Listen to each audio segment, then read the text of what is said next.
Le mercredi politique de ce soir va se consacrer à ces deux formations politiques qui ont reçu leur certificat de conformité il y a quelques jours. On va rappeler simplement que le 15 juillet dernier, le président de la République était en séance avec tous ces partis en souffrance de certificat de conformité. Une rencontre au cours de laquelle il a été décidé que le ministre de l'Intérieur reçoive ces partis afin de discuter des modalités, afin de voir aussi comment aider ces partis à être désormais légales au Bénin. C'est chose faite pour ces deux partis, la dynamique unitaire pour le développement et la démocratie et l'union pour le développement d'un Bénin nouveau. Ces deux partis ont reçu leur certificat de conformité, je le rappelais il y a quelques jours, notamment le 2 août 2019. C'est pour discuter de cette question, discuter de l'après-conformité avec certains confrères, certains amis, certains membres de ces partis que nous avons consacré l'émission de ce soir. Merci de prendre le rendez-vous. Juste pour planter le décor, on va revoir un extrait de ces deux partis, des membres de ces deux partis qui ont voulu se prêter à nos micros, nous expliquer un tant soit peu ce qu'il a été de ce certificat. Dans le processus de constitution d'un parti politique, c'est l'étape numéro 1, la déclaration administrative en bonne et due forme, et ça a été signé le vendredi 2 août dernier. Il s'agit tout simplement de pouvoir envoyer ce document au niveau du journal officiel pour être publié au journal officiel. C'est cette étape-là que nous avons déjà entamée dès cette semaine. Donc les échanges étaient autour des conditions d'avoir rempli pour aller à un dialogue politique. Parce que parfois, on n'a pas toujours les mêmes interprétations par rapport à certains aspects. C'est pour ça que le dialogue est important. Après les échanges, c'est compris. Au niveau de ceux-là que le chef de l'État avait invité, on peut distinguer deux groupes. Donc on ne peut pas avoir les mêmes problèmes. Une fois que la DUD est juridiquement créée, va contribuer justement à l'animation de la position de la DUD. Qu'est-ce qui est bien pour la nation béninoise? Qu'est-ce qui est bon pour les Béninois?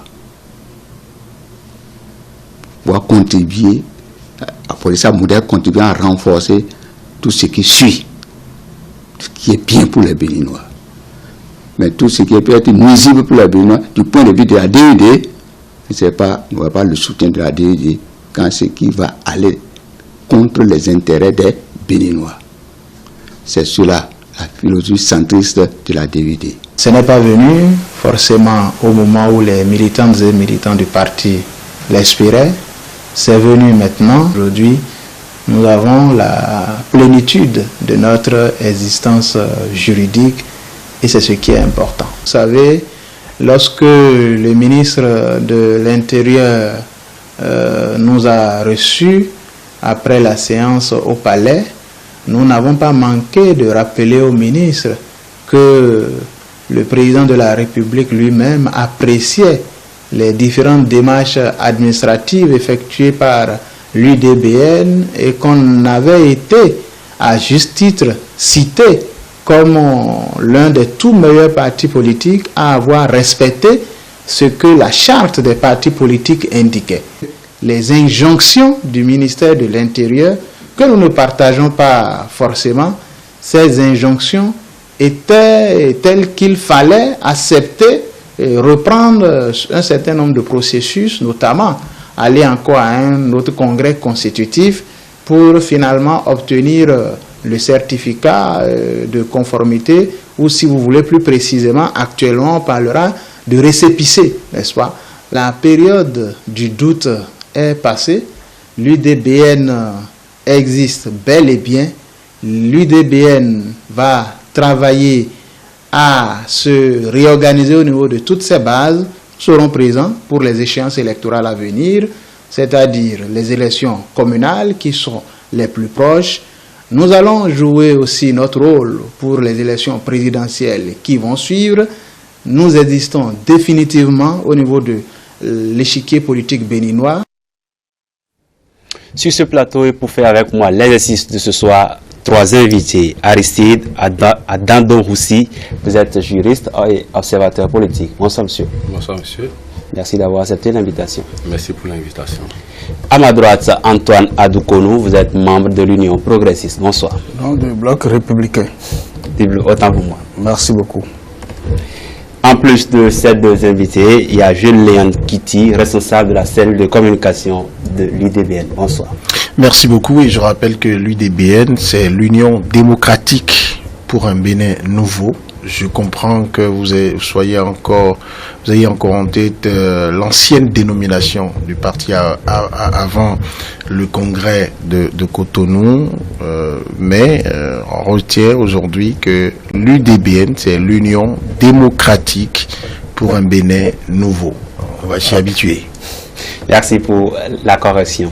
Et vous semblez bien le dire, c'était avant que l'UDBN ne devienne un grand regroupement, un bloc. Oui, avec vous, M. Arisseda, dont aussi vous êtes observateur de la vie politique, vous aviez suivi un peu l'actualité de ces dernières semaines, depuis que le président de la République a décidé d'essayer d'aider les partis en souffrance de certificat de conformité. Vous aviez suivi la suite au ministère de l'Intérieur où tous les partis ont été reçus. Aujourd'hui, il y a deux partis qui sortent du lot, deux partis qui ont réussi à avoir ce précieux sésame.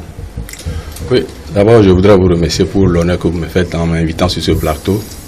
Et je voudrais aussi profiter de l'occasion pour féliciter ces deux partis-là parce qu'il y a une certaine ténacité. Il y a une certaine volonté pour ces deux partis-là de se conformer à la loi qu'on s'est prescrite. Donc c'est heureux. J'ai compris que ces deux partis-là n'ont pas joué à de l'hypocrisie politique. Et puisqu'ils ont voté une loi une loi à la majorité, et donc c'est normal que ces acteurs politiques-là se conforment à la loi qui a été votée. Donc c'est heureux, malgré les péripéties, malgré les difficultés, j'ai remarqué que ces deux partis, ces deux formations politiques ont tenu bon et ont pu avoir leur certificat de conformité. Donc je crois que c'est heureux, c'est heureux. Antoine Adoukonou, vous êtes membre d'un parti, un vieux parti, on va dire, un des tout premiers à avoir reçu son certificat de conformité. Aujourd'hui, il y a deux autres partis qui ont rejoint la BAC, deux autres partis qui vous ont rejoint dans cette animation de la vie politique du Bénin. Qu'est-ce que cela peut susciter? Non, je crois que moi, personnellement, c'est une grande joie qui m'anime à double titre. À un titre que je découvre que dans le lot des partis reçus par le chef de l'État, il y en a qui s'essayent à faire en sorte que ce conclave donne quand même les flux espérés. Et la DUD, l'UDBN sont restés dans ce schéma. Il y en a d'autres qui ruminent encore et nous les exhortons à se mettre dans les rangs pour qu'on aille vite. Mais toute autre joie qui m'anime, et ça c'est personnellement en tant que membre du bloc républicain, c'est que désormais je suis persuadé que pour les élections à venir, on ne parlera plus de rien que des partis du chef de l'État, mais que j'aurai en face de moi beaucoup de partis et que ce raisonnement qui consiste à dire que si nous étions dans la danse, vous ne pourrez pas en venir là, et certainement qu'on va en finir avec. Et donc ceux qui se cachent derrière cet argument doivent comprendre que désormais les choses ont commencé par évoluer et que on ne pourra plus dire désormais que c'est les deux partis si à moi du chef de l'État qui participent aux élections. Nous aurons évidemment le DUD, la DUD, l'UDBN.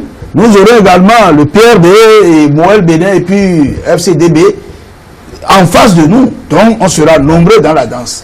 Donc cet argument ne pourra plus valoir.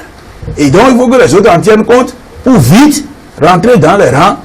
Parce que cet argument-là, cet argument fallacieux-là, il ne sera plus valable. Il ne sera plus valable. Monsieur Kitty, nous parlons de l'UDBN. Ça a été plus ou moins une surprise pour tout le monde que de voir que l'UDBN n'ait pas pu obtenir son certificat à temps pour pouvoir participer aux législatives.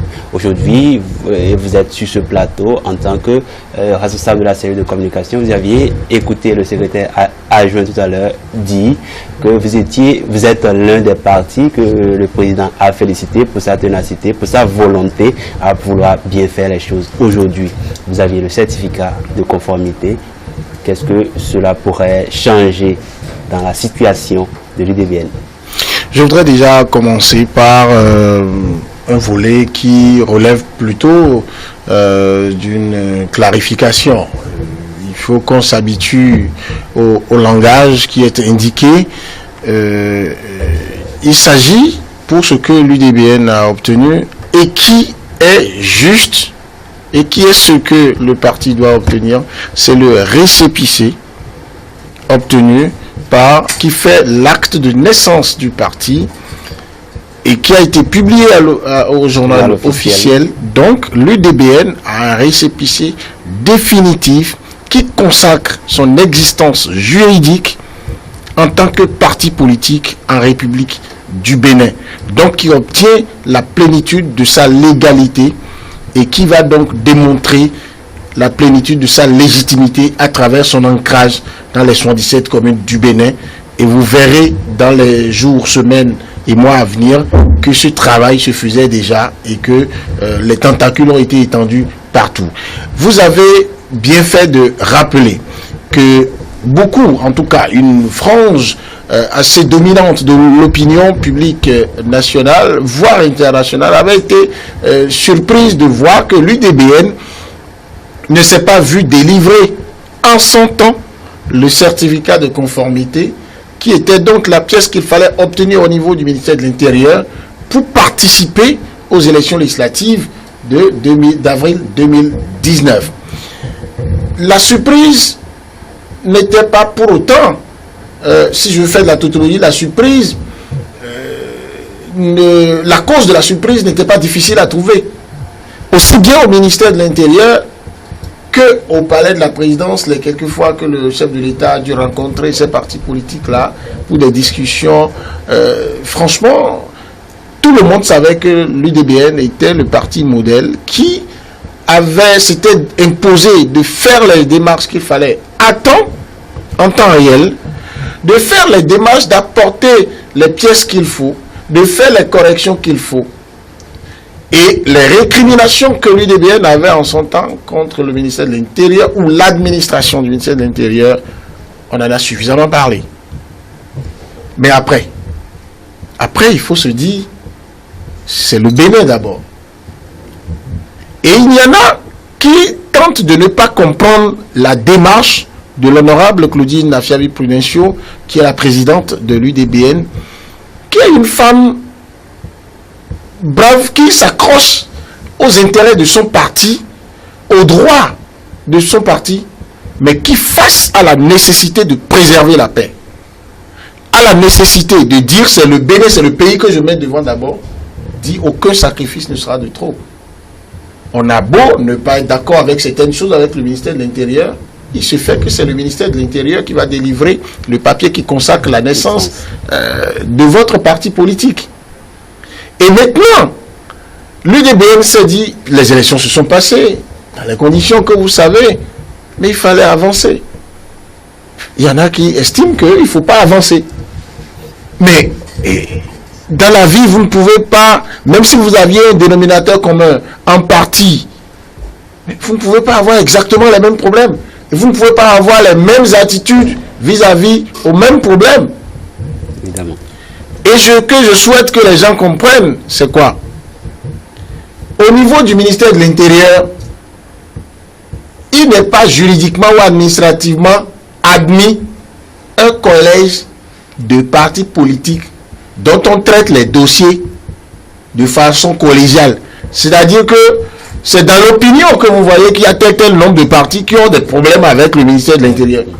Mais quand les responsables des partis vont au ministère de l'Intérieur, chaque responsable de parti est reçu individuellement en tant que responsable de son parti et son dossier est étudié.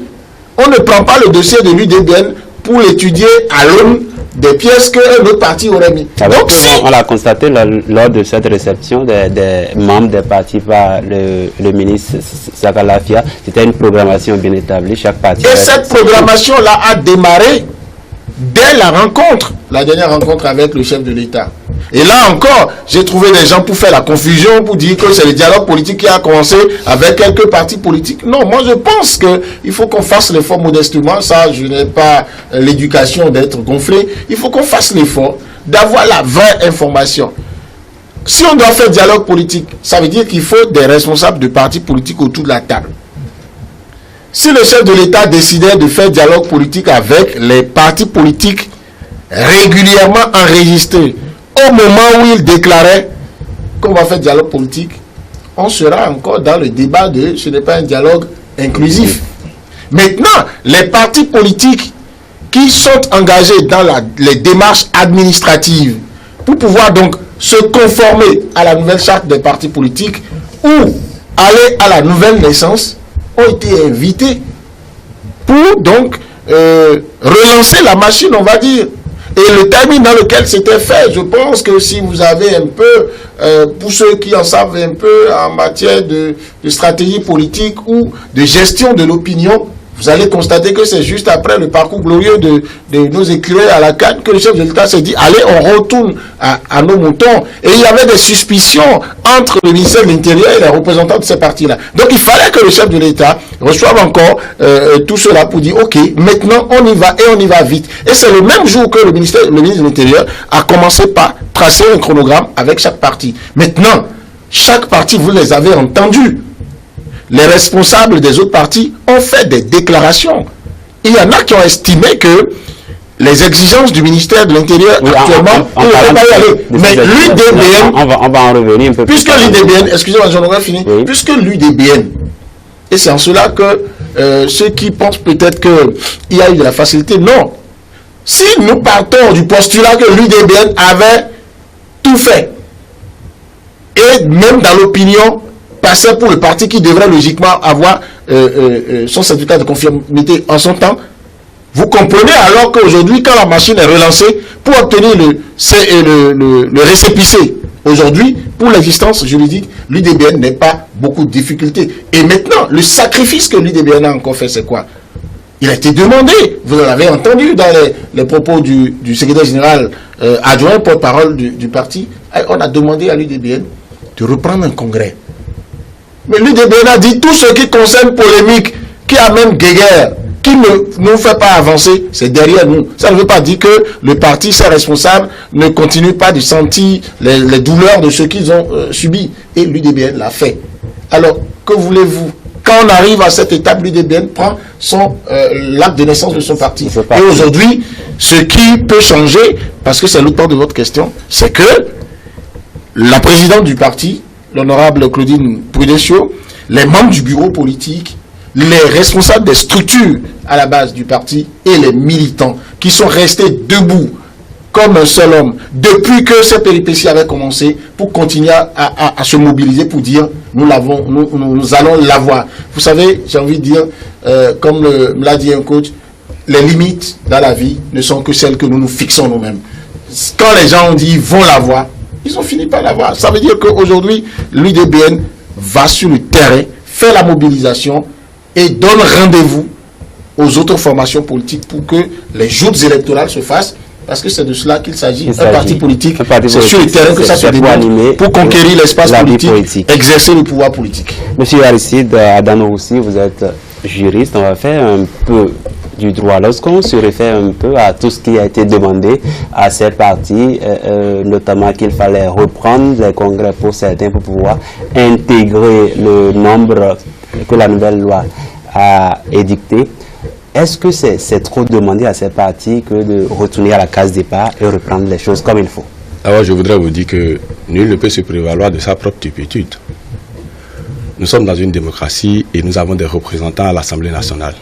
Et l'Assemblée nationale a voté la charte des partis politiques et le code électoral. C'est vrai que tout le monde n'était pas d'accord, mais la charte des partis politiques a été votée, le code électoral a été voté. À partir de ce moment, ça devient une loi républicaine. Et elle s'impose à tout le monde. si nous sommes dans un état de droit qu'il ne faut pas comprendre avec démocratie.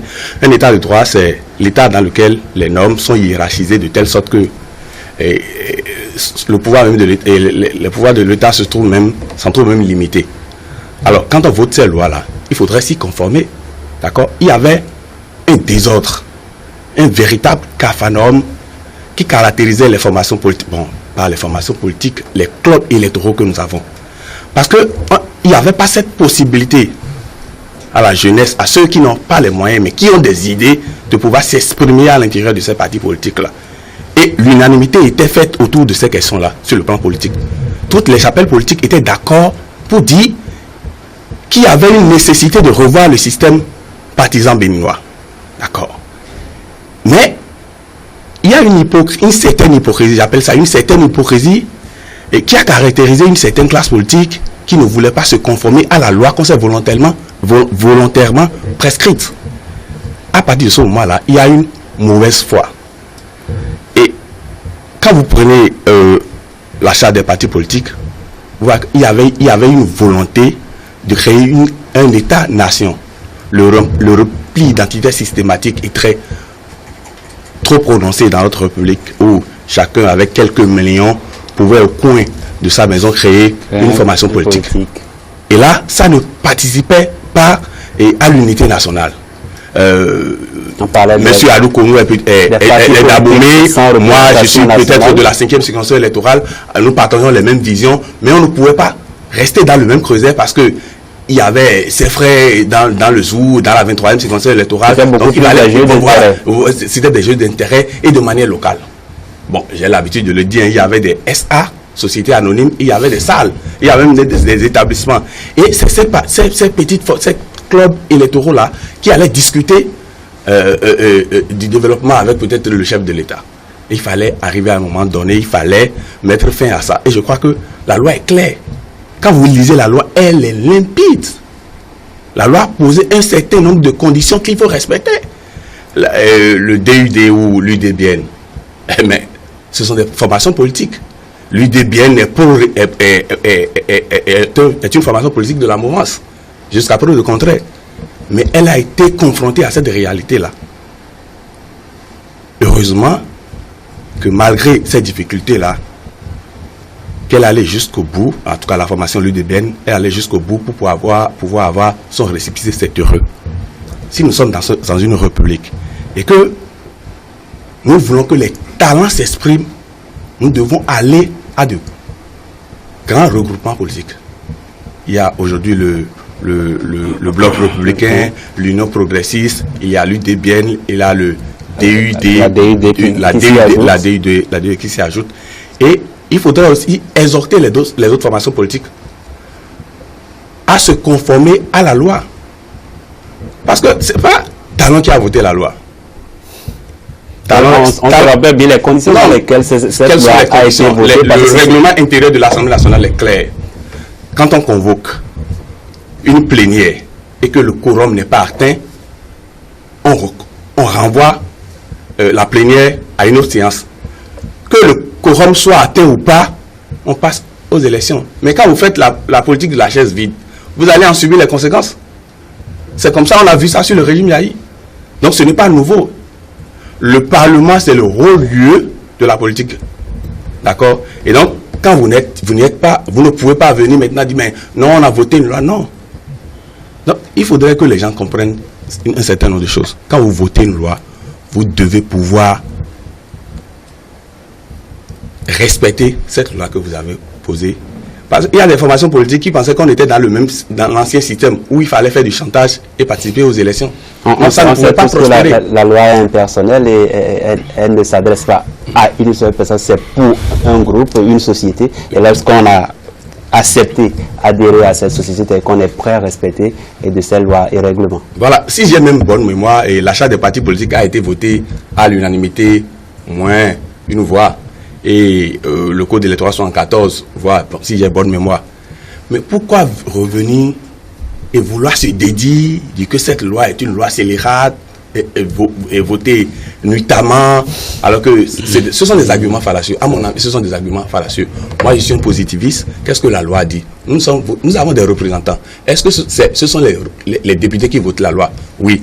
Est-ce que la loi a été votée? Oui. Est-ce qu'elle a respecté les conditions? Oui. À partir de cet instant, elle devient une loi qui s'impose à tous. Vous venez de dire qu'elle est impersonnelle. D'accord? Donc, elle doit s'imposer à toutes ces formations politiques-là. Okay. Parce qu'il était temps qu'on permette aux talents de s'exprimer à l'intérieur de ces partis politiques. Je vais vous donner le dernier exemple en date. Le président Abraham Zinzinoukwe, j'allais dire, le président Abraham Zinzinoukwe a démissionné de l'Assemblée nationale pour qu'un jeune vienne au Parlement. Donc c'est déjà un bon signe. C'est un signe qu'on permet aux jeunes qui militent dans ces formations politiques-là de pouvoir montrer exprimer leur talent à travers ces formations politiques. Je ne sommes plus dans un système où c'est le président, celui qui a les moyens, qui donne l'ordre, qui bride la jeunesse comme avec un mort, et qui bride la jeunesse, et c'est quand vous avez les moyens que vous pouvez être positionné à une liste. J'ai vu des gens qui n'ont pas les moyens, mais qui ont des idées, qui ont été positionnés, qui sont aujourd'hui à l'Assemblée nationale. Monsieur Antoine Adokono, pour ceux-là qui pensent encore ou qui voient d'un mauvais œil cette charte des partis comme un piège qu'on voudrait leur tendre, aujourd'hui on dira qu'ils sont en train de lambiner, ils sont en train de traîner les pas. On parle forcément de ces partis politiques. Et aujourd'hui, sur 10 ou 11 partis qui ont été appelés 10 formations politiques qui n'avaient pas en son temps le certificat de conformité, qui ont été appelés pour discuter et à qui on a voulu offrir cette opportunité, aider à avoir ce certificat qui marque forcément la décence et la légalité de les partis. Sur 10, il n'y en a que 2 qui ont pu l'avoir. Est-ce que vous pensez que le processus s'en est déjà arrêté là, ou vous avez bonne foi que les autres vont rattraper le train? Oui, je vis toujours d'espoir que les autres ne viendront pas rattraper le train, mais je dois dire que il faut comprendre le mal pour pouvoir les conseiller. Aujourd'hui, le vrai problème, c'est la question du certificat de conformité, qu'il faut nuancer nettement avec le récépissé provisoire puis définitif. C'est vrai que les 2 pièces finissent par vous donner votre statut juridique, mais les 2 pièces ne s'obtiennent pas par la même procédure juridique. Le récépissé provisoire puis définitif vous met dans le processus de création de formation politique, de partis politiques. Alors que le certificat de conformité, tel que décrit dans l'article 56 de la charte et reprécisé dans la décision de la Cour, le certificat de conformité vous met dans un processus de mise en conformité.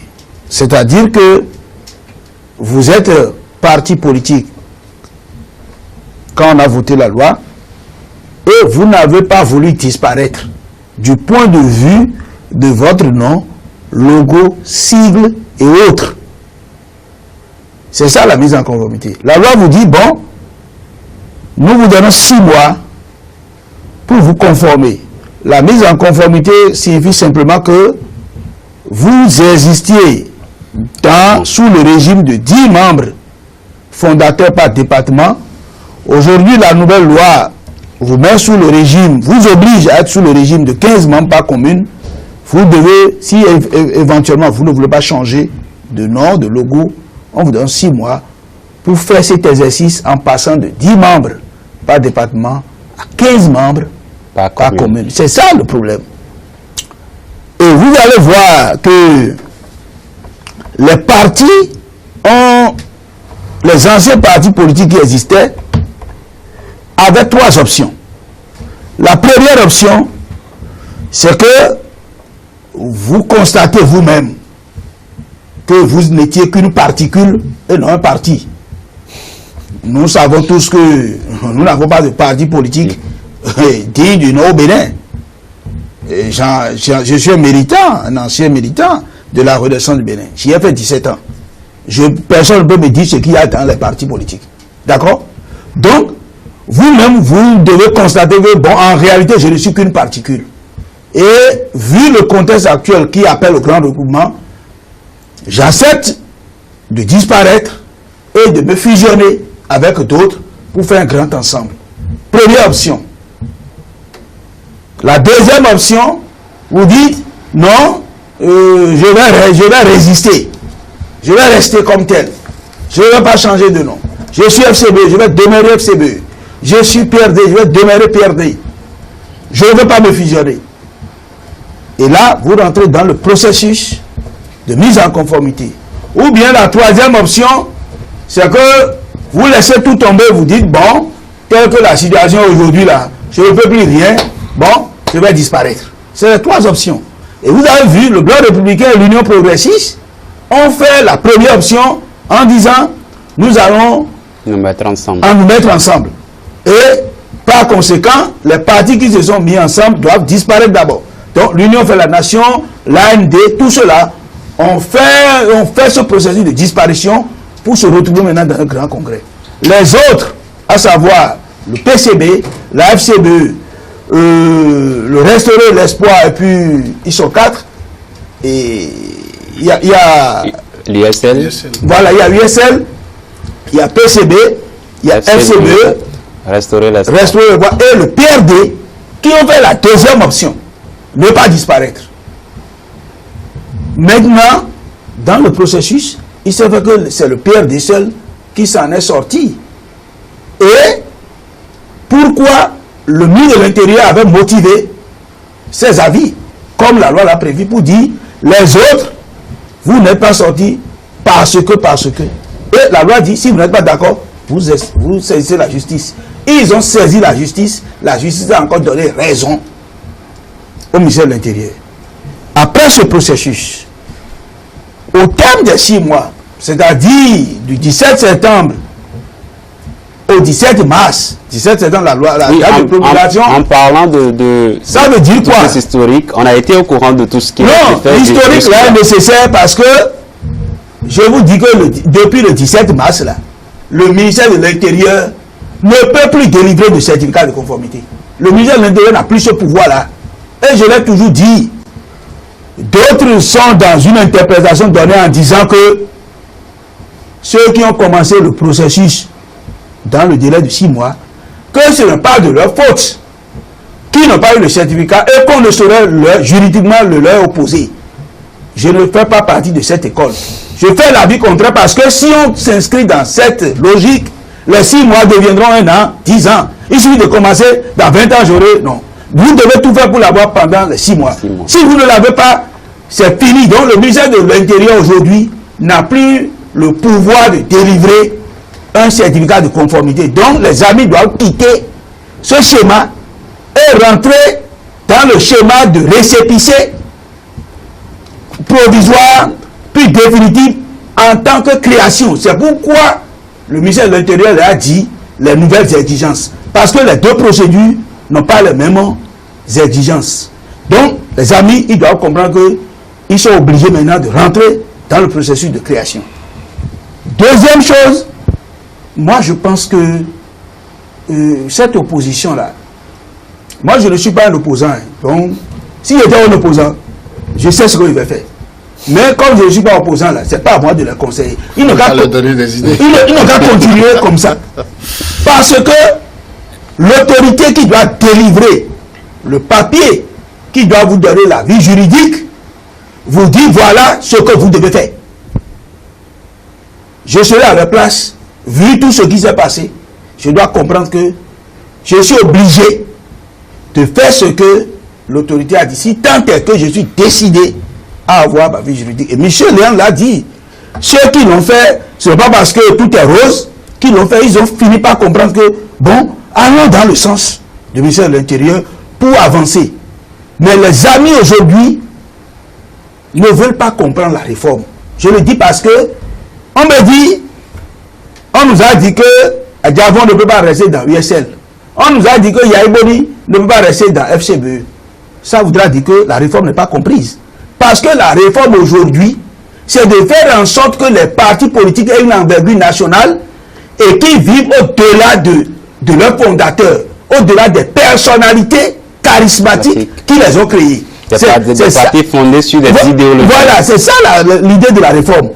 Et donc, les amis sont toujours restés dans la pensée antérieure qui consiste à confondre le parti à un individu. Et si cet individu n'existe pas, le parti doit disparaître. C'est pourquoi je dis nécessairement que telle personne doit rester. Cette idée-là, ils doivent s'en départir. Et moi, je dis que je ne suis pas un opposant. Je ne veux pas le conseiller. Ce qu'ils doivent faire là, moi je sais, mais je ne vais pas le leur dire. Ils n'ont qu'à continuer comme ça pour voir s'ils auront les pièces. Ils n'auront pas les pièces et les gens iront aux élections. Heureusement, ce ne sera plus seulement bloc républicain et union progressiste. On sera nombreux et on ne pourra plus dire que, vous avez vu, sous Yahi Talon là, c'est toujours ces partis là. Cet argument ne sera plus valable. Donc ils n'ont qu'à vite faire pour se mettre au rang. Si moi j'étais leur conseil juridique, non, ils auraient terminé depuis. Mais ils n'ont qu'à continuer. Je ne suis pas un opposant. Monsieur Léon Kiti, et parlant de l'UDBN aujourd'hui, et c'est vrai que vous avez votre existence légale, vous pouvez désormais participer aux prochaines joutes électorales, mais quelle est la position de l'UDBN à l'état actuel? Oui, la position, je veux bien parler, si c'est un parti d'opposition ou de mouvance ou un parti centriste, vu que ce thème centriste commence de plus en plus à se développer dans notre système électoral. Non, je trouve, moi je respecte votre choix de poser la question au nom des téléspectateurs qui, au sein de l'opinion, la posent de cette façon. Mais moi, je pense que le Bénin mérite que nous élevions le débat politique et que nous inscrivions la logique dans tout ce que nous disons, même politiquement. L'Union démocratique pour un Bénin nouveau, l'UDBN, présidée par l'honorable Claudine Afiavi Prudencio, depuis que ce parti a déclaré son soutien au président Patrice Talon. Ces leaders ont travaillé à l'avènement au pouvoir du président Patrice Talon, ont déclaré officiellement leur soutien au président Patrice Talon et à son action. Ce parti est resté, en dépit de toutes les mutations connues, lesquelles mutations n'avaient pour objectif que de se forger une carapace qui n'est la moindre tâche d'illégalité. Si UDBN a fait son congrès pour se constituer en bloc, à part avec plus de 80 partis, mouvements, associations et personnalités, c'est pour se conformer à la nouvelle charte des partis politiques votés, qui est la période dont parlait à Doukonou, la période de 6 mois dont disposaient les partis politiques, pour donc se conformer à la nouvelle charte, courait en ce moment. C'est pourquoi vous avez dû observer des modifications en termes de nombre de membres fondateurs par commune, les 15 respectés. Ensuite, même dans la dénomination, vous avez eu peut-être UDBN, mais la définition a changé. Alors, lorsque dans le cours du processus de mise en conformité, il y a eu l'échéance des législatives qui est venu un peu comme un challenge à faire. Et vous vous rappelez, entre la Cour constitutionnelle et la Sénat, on est allé jusqu'à fixer un délai plus court que les 6 mois pour dire, pour vous qui avez particulièrement envie de participer aux législatives, vu le contexte de temps que nous avons, il faut faire comme ça.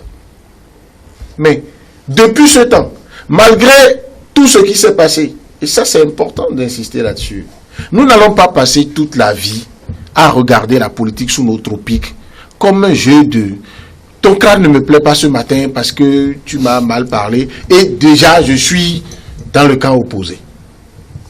Alors aujourd'hui, tout le monde pose la question, particulièrement depuis que l'UDBN a eu son récépissé.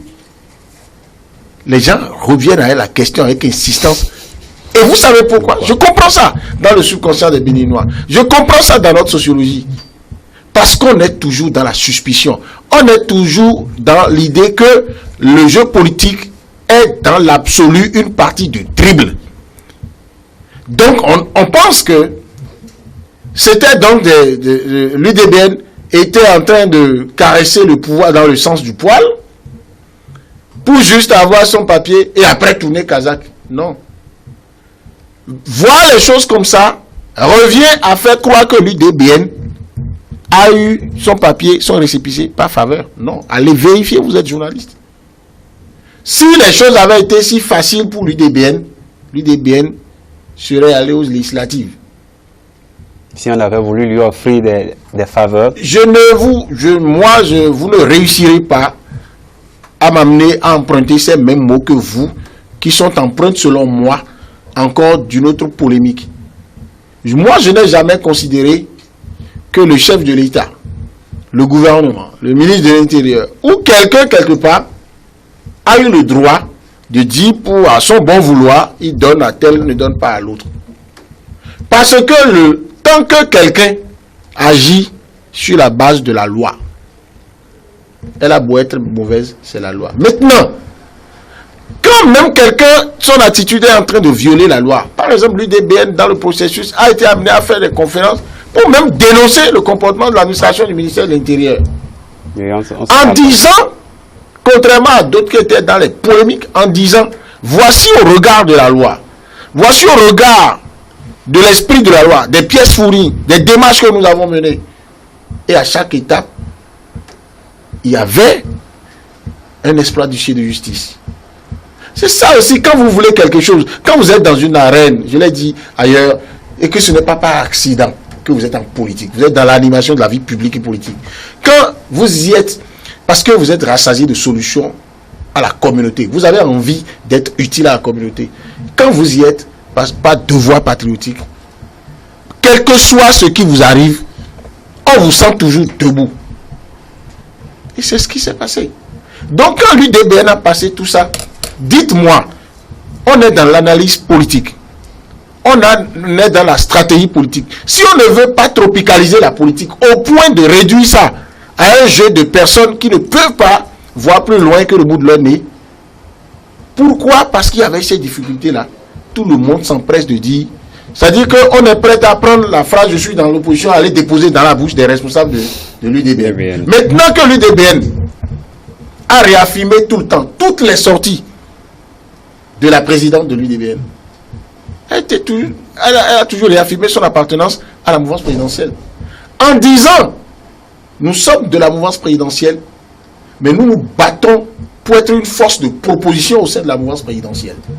Et c'est ça qui est normal. Même les autres partis qui sont de la mouvance présidentielle. Non, mais le jour va arriver à ce que tout le monde dise la même chose.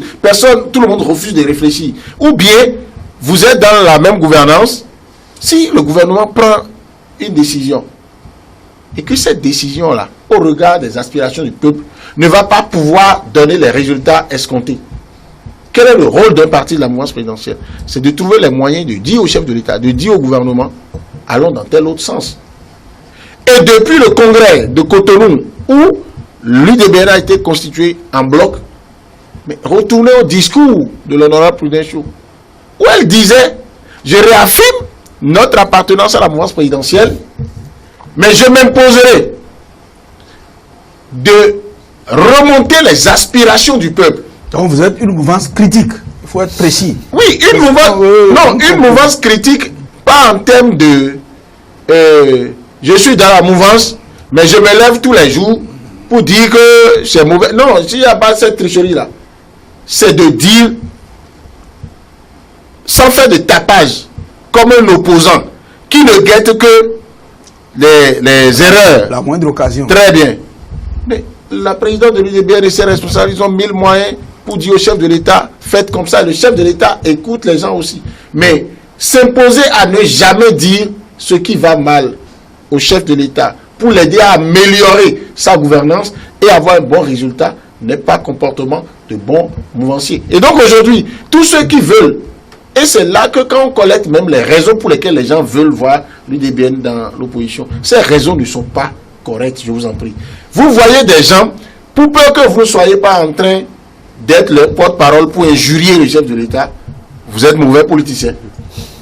Oui, et il y en a qui n'ont même pas le courage d'animer la vie politique pour justifier pourquoi ils pensent que le chef de l'État fait mal. Mais vous devez faire ça à leur place par procuration.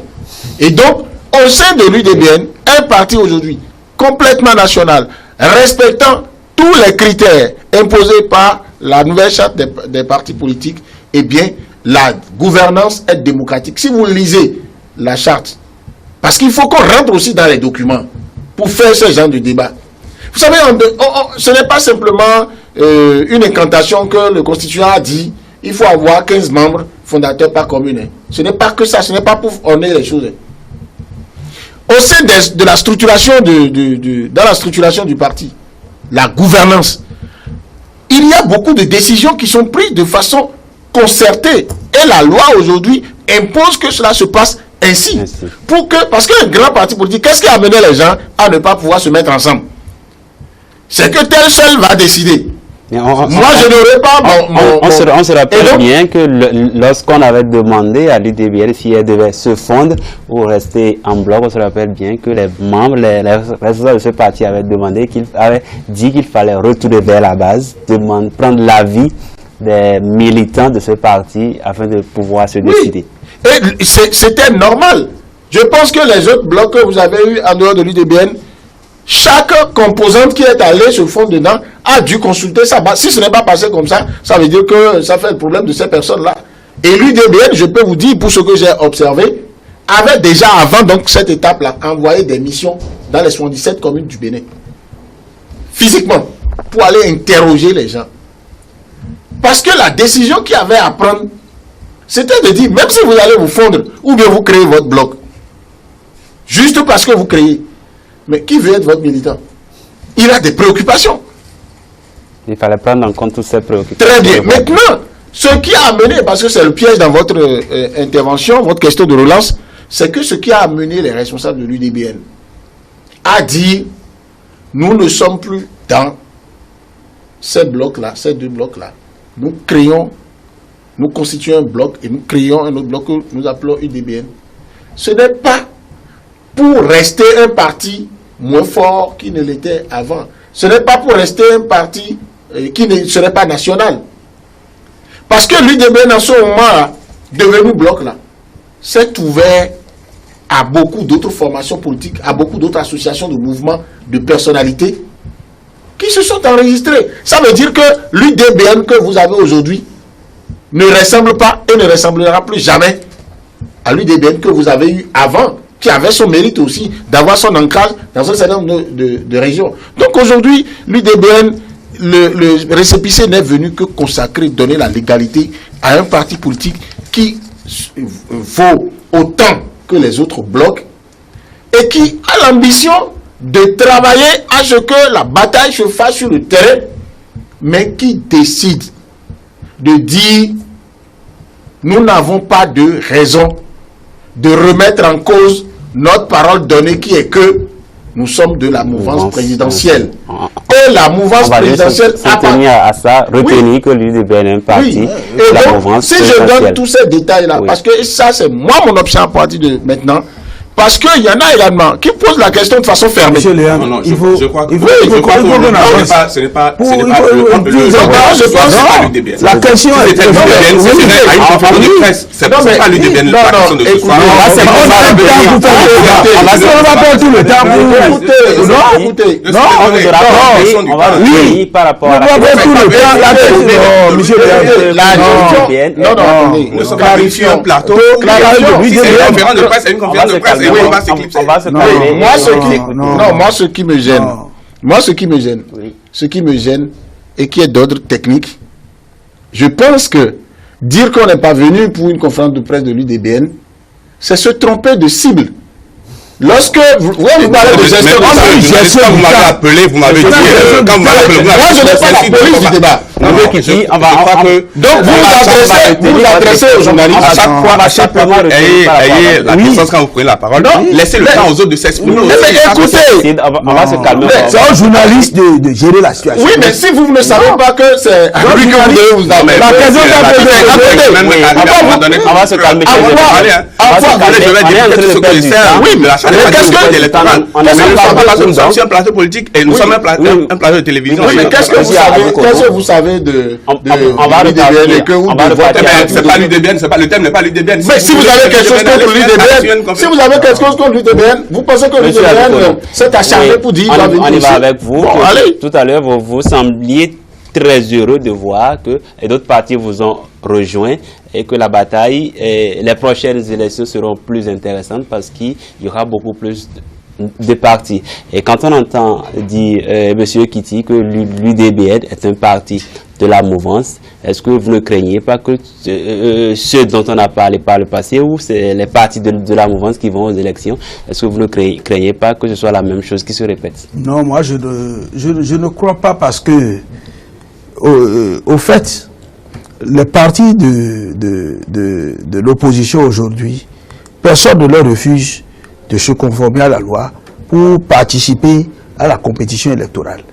Maintenant, si les partis de l'opposition ne vont pas remplir les formalités et que les échéances arrivent, vous voulez qu'on dise que si les gens vont repousser parce que nous ne voulons plus que les gens disent que c'est rien que les partis de la mouvance, on repousse et on les attend jusqu'à ce qu'ils soient à jour. Lorsqu'on s'inscrit un peu dans la philosophie, dans la volonté du chef de l'État de pouvoir voir tous ces partis qui ont la volonté, qui veulent bien et se conformer, et que le chef de l'État décide de les réunir, d'en discuter, de les mettre à la disposition du ministère de l'Intérieur. Et qu'au sortir de cette séance, et certains de ces partis, dont je ne vais pas nommer les noms ici, ils disent qu'il y a trop d'exigences. Je vais vous dire quelque chose que j'ai toujours répété.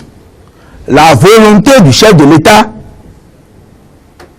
ne le sort pas du serment qu'il a prêté dans la Constitution. N'annule pas notre droit positif. Le chef d'État a une volonté, c'est bon. Mais cette volonté ne peut se concrétiser que en appliquant les tests de la République. Il ne s'agit pas que cette volonté va signifier on va distribuer les récépissés, les certificats comme on veut. Non. Pour le faire, la loi prévue ce qu'il faut fournir comme pièces, les procédures, et donc la volonté du chef de l'État, c'est que le ministère de l'Intérieur, par exemple, les accompagne. En principe, le ministère de l'Intérieur n'était pas obligé de leur dire, sortez ceci, faites ceci, faites cela. Non, le ministère de l'Intérieur est là, ils finissent, ils amènent leur dossier de déclaration administrative, le ministère de l'Intérieur, lui, il observe, et il fait des recommandations pour dire, non, non, non, ici, et ils reprennent. Le ministère de l'Intérieur n'est pas leur conseil juridique, mais par la volonté du chef de l'État, pour que les choses aillent vite, il a instruit le ministère de l'Intérieur à les accompagner, à ne pas faire des erreurs. Mais la volonté s'arrête là, hein. C'est pas une volonté qui doit surseoir à la loi, et c'est ce débat qu'on avait fait, où les gens disaient, si nous arrivons au ministère de l'Intérieur, vous nous donnez le récépissé, quitte après à ce que nous produisons les documents. Ça veut dire que si je veux faire la carte d'identité nationale, le préfet m'attend au portail avec la carte. Il suffit d'entendre le nom à Doukonou Antoine là, il fait la carte d'identité, il m'attend au portail. Si j'arrive, il me remet la carte d'identité, après maintenant, il va savoir si je suis béninois, est-ce que j'ai un acte de naissance, est-ce que j'ai une souche, est-ce que la procédure peut être renversée comme ça? Non. Donc, les amis de l'opposition, moi je les supplie, parce que je ne souhaite pas personnellement qu'on aille encore à d'autres élections en absence de ces partis qui se réclament de l'opposition farouche au pouvoir. Je voudrais les voir compétir pour que l'on finisse avec ce débat des partis du président et des partis de l'opposition, qu'on finisse. Mais toute ma volonté s'arrête au fait où ils doivent se conformer à la loi. Si le ministère de l'Intérieur dit dégagez Sébastien Adjavon, dégagez-le. Parce que il n'est pas membre, mais lui-même il est vivant. Et nous savons que le président qui est là, par exemple, il était de quel parti avant de prendre le pouvoir? Il n'était d'aucun parti. Donc, c'est pourquoi moi, je vous ai dit que j'ai beaucoup d'atouts politiques à leur offrir si j'étais opposant. Mais comme je ne le suis pas, je ne veux pas leur enseigner. Ils n'ont qu'à faire l'effort de se mettre à jour. Monsieur Adam aussi, est-ce que vous n'avez pas l'impression que le chef de l'État est mal compris depuis un certain moment en parlant de cette réforme de ses partisans? Je crois que oui, le chef de l'État est mal compris. Quand il était candidat, il avait dit qu'il avait une nécessité, qu'il était impérieux de revoir le système politique béninois. Alors là, il a saisi, bon, en tout cas, l'Assemblée nationale a été saisie de pouvoir assurer cette réforme-là, parce qu'elle est seule à pouvoir le faire. C'est elle qui vote les lois, à voter les lois. Et nous sommes dans un régime de séparation des pouvoirs. Et à partir de ce moment-là, c'est l'Assemblée nationale qui est habilitée à voter les lois. L'Assemblée nationale a voté la loi. Le chef de l'État n'est pas au-dessus de la loi. Si le chef de l'État se lève aujourd'hui et dit mais arrêtez avec cette histoire de conformité ou bien de respect de la charte des partis politiques, c'est dangereux pour la République. Il s'immisce dans les pouvoirs qui ne sont pas les siens. Son pouvoir, c'est l'exécutif. Il ne peut pas s'immiscer dans le pouvoir législatif. Et le pouvoir législatif, l'Assemblée nationale, est composé des représentants du peuple. Et ces représentants-là ont voté une loi. Mais il y a une partie de la classe politique bien consciente de la nécessité de revoir le système partisan. On va dire toute la classe politique. Toute la classe politique, oui, mais il y a une partie qui manifestement n'est pas en train de faire de l'opposition. Mais j'appelle ça du haut toit que je m'y mette. Parce que quand vous votez une loi, il faudrait vous conformer à cette loi. Nous sommes sur le plateau, on vote une loi, on dit mais désormais, il n'y a plus de portable sur le plateau. Et je dis mais non, parce que je ne m'entends pas avec M. Babatunde ou bien je ne m'entends M. Adoukonou ou bien M. Kiti. Alors là, non, moi je suis spécial, il va falloir me trouver une porte de sortie. Le chef de l'État ne peut pas faire ça. Le chef de l'État ne peut pas se lever aujourd'hui et il a expliqué à maintes reprises. Mais c'est clair, ça c'est la palissade. Oui. Quand le chef de l'État ne peut pas se lever pour dire, bon, comme ils sont de l'opposition et il y a élection et il ne veut pas se conformer, donner les licences juridiques. Les gens ont de la joie aujourd'hui à commenter l'actualité. Oui, mais c'est comme ça. Et c'est pour cette raison que j'ai félicité d'entrée de jeu l'UDBN et le DUD ou bien la DUD, je ne sais pas comment vous appelez ça, DUD, parce que malgré les péripéties, malgré les difficultés, cette formation politique-là, l'UDBN est proche du pouvoir. Et pourtant, elle a eu des difficultés pour obtenir son récépissé. Mais heureusement qu'aujourd'hui qu'elle a eu. Si c'était, mais les autres partis de l'opposition doivent pouvoir comprendre, mais le PRD est un parti de la mouvance jusqu'à preuve de contraire, n'est pas allé aux élections. Mais ce n'est pas le chef de l'État qui a décidé, c'est une loi que nous avons votée. C'est comme si on vote une loi aujourd'hui, on dit, mais l'article 1390 du Code civil, ça dit, quand vous causez un dommage à autrui, vous devez l'assumer. On dit non, puisque nous sommes de l'opposition, mais puisque moi, Aristide, je suis de l'opposition, et cette loi-là ne va pas s'appliquer à moi, ça n'a pas de sens. Je crois que c'est dans cette logique-là que nous sommes. À côté, regardez, prenez le Ghana, prenez le Nigeria. Et M. Adoukonou a dit quelque chose tout à l'heure, et c'est vraiment pertinent. Le chef de l'État est de quelle formation politique? Alors qu'au Ghana, il y a des partis politiques. Les chefs d'État sont élus, sont présentés, les candidats sont présentés par des partis politiques. Même au Nigeria. Quand on nous dit que nous sommes un exemple de démocratie, oui.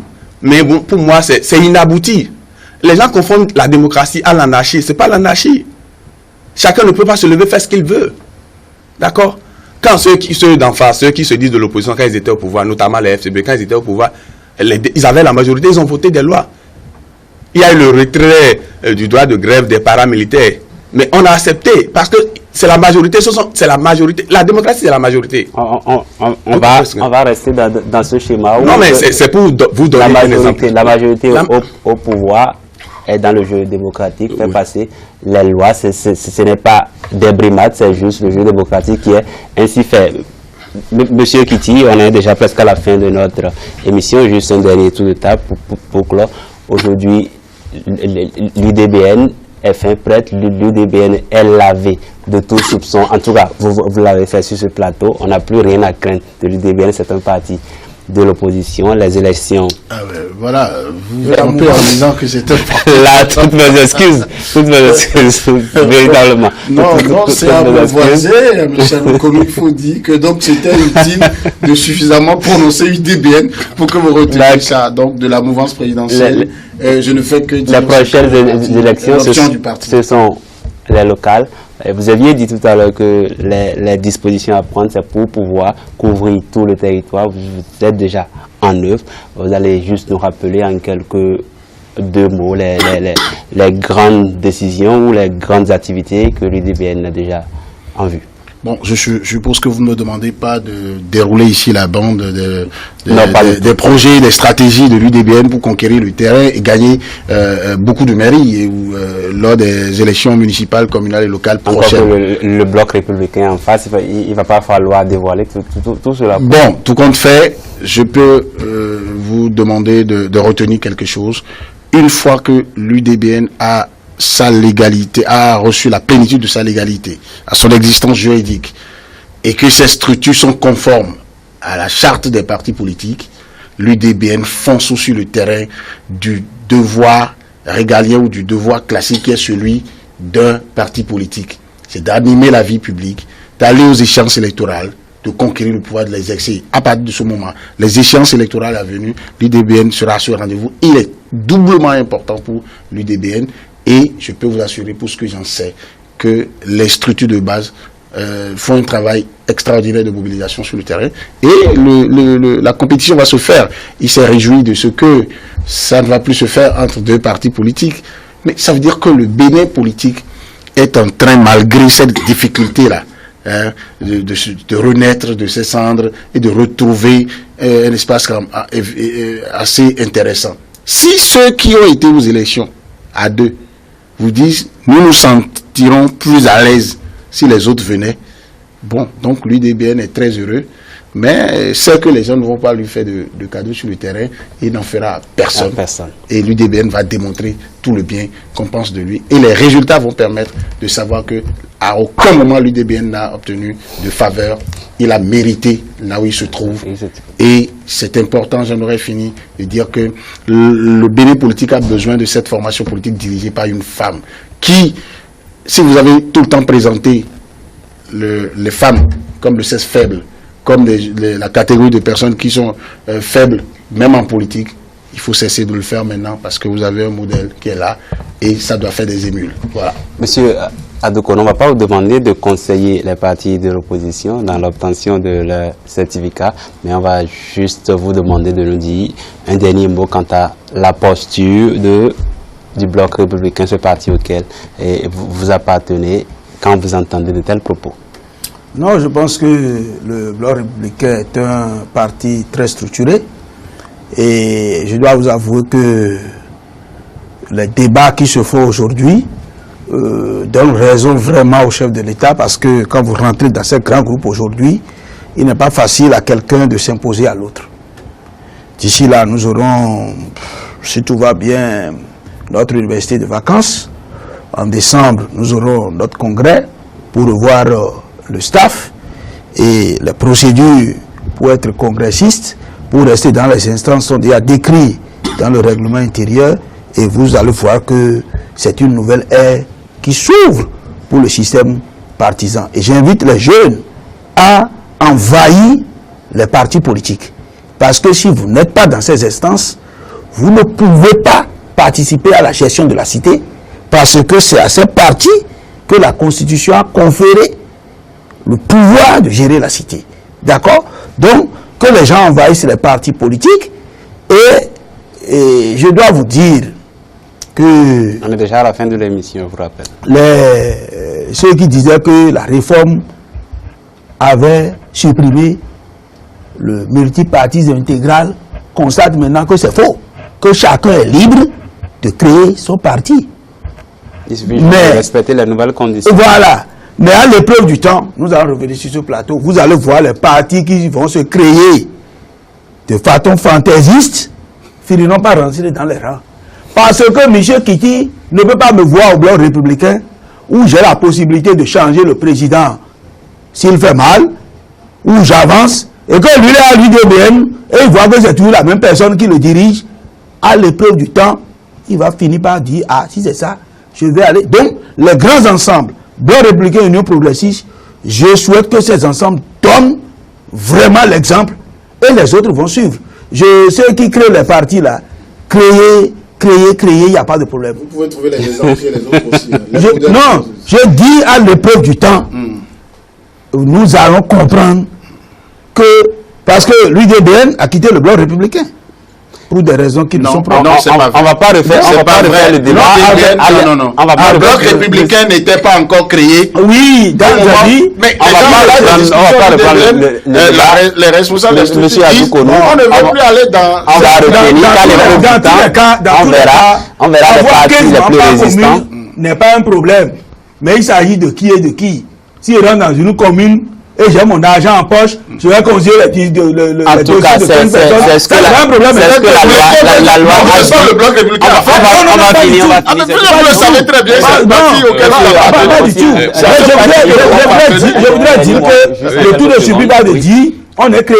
Mais qui a fait ça? Mais il faut avoir la capacité de régler le problème que le système partisan a. Avec le temps, on verra ceux qui résisteront. On ne parle pas de l'UDBN, il y en a d'autres partis qui s'annoncent. Voilà. Oui, monsieur. Merci beaucoup. Je crois qu'il faut saluer cette réforme de système partisan béninois. Ça a permis de mettre à nu et l'incurie et la carence d'information des clubs électoraux que nous avons. Parce que merci beaucoup. Chacun se lève, je ne l'avais pas dit, j'ai eu la chance de constituer avec un mentor dont j'étais le nom aujourd'hui, il n'est plus de ce monde, de constituer une liste pour les élections législatives de 2011. Et je sais comment ça se passe. Oui, et comme ça, nous ne pouvons pas aller au développement. Monsieur Adoukonou, par exemple, ou monsieur Vatoun est un jeune brillant. Il a des idées. Non, il a des idées. On prend un jeune comme Osbar Oumeki ou Amag Gansé, c'est des jeunes qui ont des idéaux à défendre ensemble. Je cite ces noms-là parce qu'ils sont en train de faire leur preuve, mais qui n'arrivent pas, qui ne se retrouvaient pas dans un parti unique, mais dans de petits clubs et retours. Ça ne pouvait pas porter pour permettre aux autres jeunes de pouvoir suivre la même direction. Mais pour finir, je voudrais inviter les formations dites de l'opposition de se conformer à la loi que nous nous sommes prescrites, n'est-ce pas? Parce que il n'y a aucune joie à compétir sans les autres. À compétir sans et on ne peut pas forcer les autres à compétir. Voilà. Il n'y a aucune joie à compétir sans les autres et on ne peut pas compétir, on ne peut pas forcer les autres à compétir parce que nous sommes dans une république, la Respublica. D'accord? Et quand nous sommes dans la Respublica, nous avons quitté l'état de nature pour l'état de droit et à partir de ce moment, respectons les lois de la République, c'est tout. Le problème, amis téléspectateurs, merci. Respectons les lois de la République. C'est sur ces mots que nous allons finir cette émission. Nous vous remercions d'avoir suivi. Merci à mes invités sur ce plateau. Nous sommes pris par le temps. Nous n'avons pas eu la prétention d'avoir abordé tous les aspects de la question. Peut-être bien que nous reviendrons sur ce plateau. Et comme l'a dit M. Adoukonou, à l'épreuve du temps, nous verrons ces partis, ces regroupements qui tiendront. Merci et bonsoir chez vous.